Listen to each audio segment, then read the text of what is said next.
Le match tant attendu contre l'Angola de la sélection marocaine est maintenant terminé. On a pu voir de belles choses de nos Lions et des changements de la part de Regragui, ce qui a beaucoup été demandé par les supporters marocains. Dans cette vidéo, il sera question de parler des divers joueurs qui ont joué, ainsi de dire mes tops et mes flops concernant les joueurs, et finalement les points positifs et négatifs du match.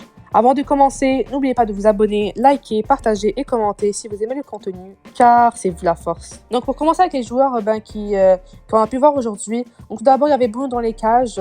Il n'y a pas vraiment eu beaucoup de travail à faire quand il fallait qu'il réponde présent. Il a su répondre présent et faire les arrêts nécessaires ainsi que les relances correctement.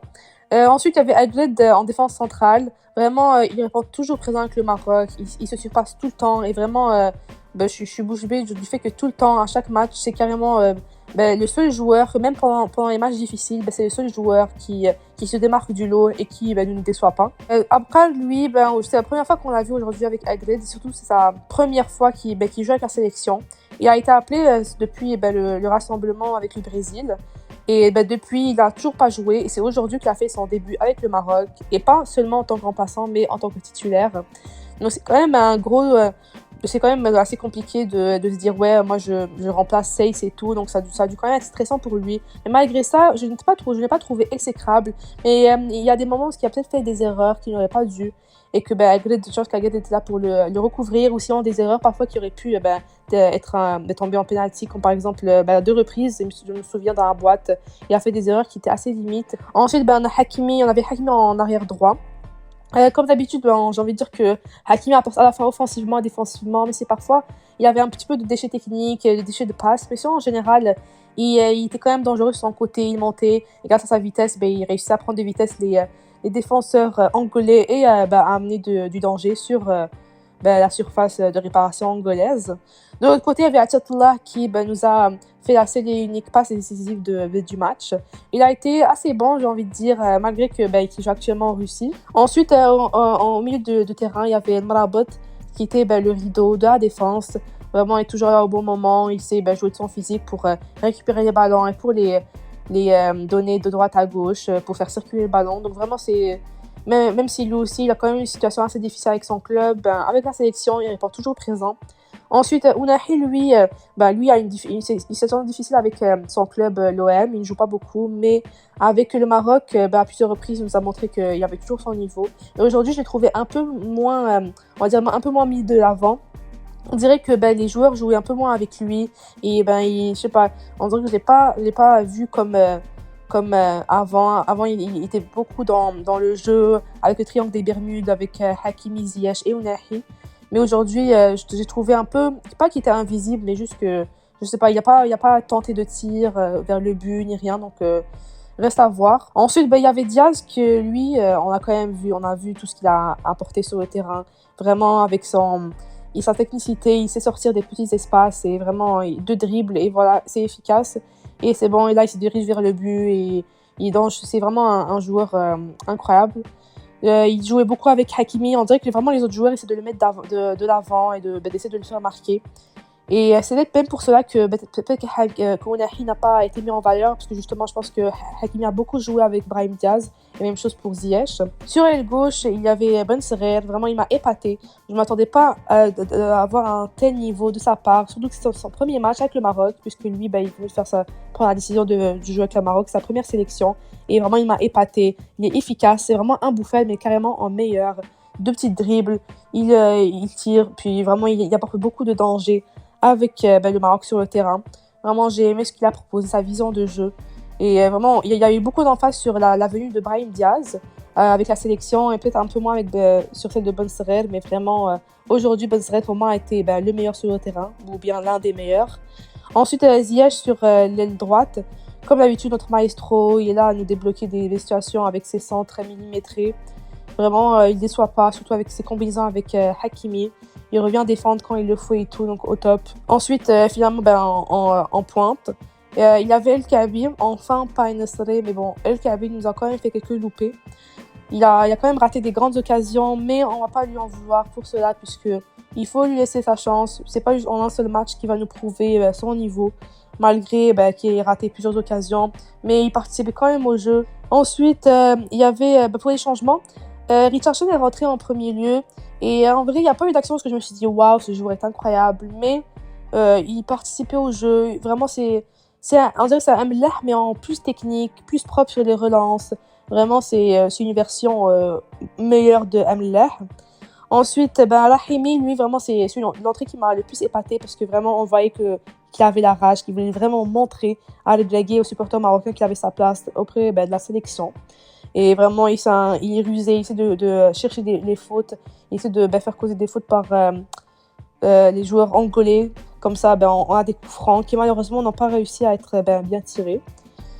Et ensuite, Enosele est rentré un peu après. Ça, j'ai pas trop compris parce que, malgré qu'il soit rentré, moi, sur le terrain, à un moment donné, je pensais qu'on jouait à 10 carrément. J'avais oublié la présence de Enosele, mais malgré tout, il faut pas commencer à rabaisser Enosele, le dénigrer et tout, parce qu'il faut pas oublier tout ce qu'il nous a fait.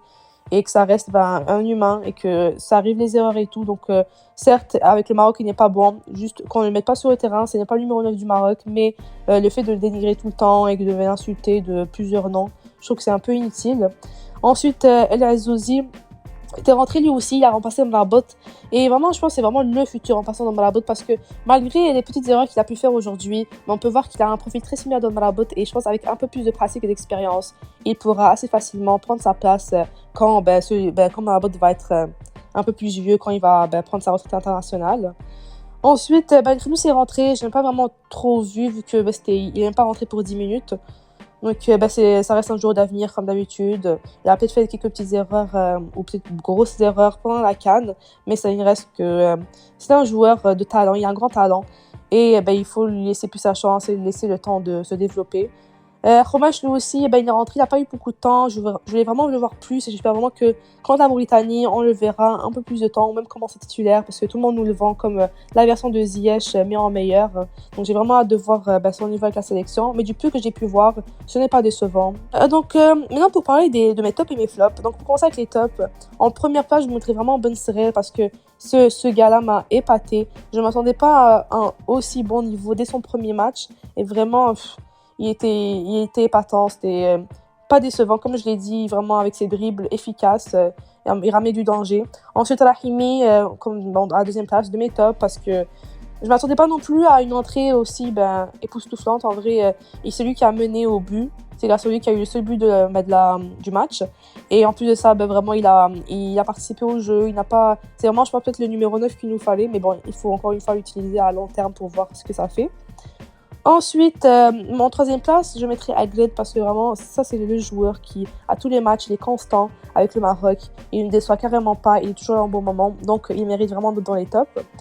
Pour les flops, je n'en avais pas vraiment en tête, mais si vraiment il faut que j'en trouve 3 qui ont en fait été plus bas niveau comparé aux autres joueurs. Je dirais en première place El Kaabi qui a quand même eu plusieurs loupés, mais c'est pas une raison pour lui retomber dessus comme je l'ai dit. Ensuite, Ounahi parce que pour moi il a été un peu invisible, on va dire, il a moins été mis en valeur et j'ai trouvé quand même un peu son niveau était moins bon que le Ounahi d'habitude.